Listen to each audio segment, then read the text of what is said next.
भाई ने मुझे अपने पास हरमान काया क्यों बुलाया? आपके भाई आपसे कितनी मोहब्बत करते हैं हर कोई जानता है, यहाँ तक कि दुश्मन भी।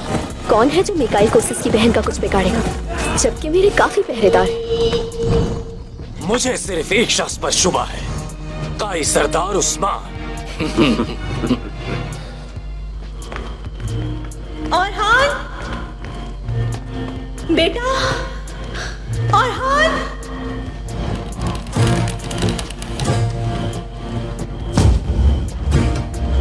औरहान,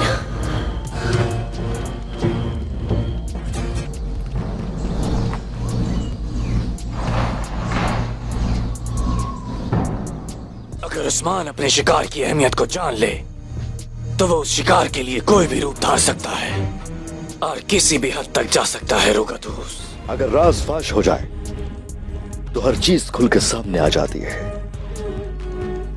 क्या चाहते हो तुम? अगर यही ख्वाहिश है तो फिर सुनो गौर से।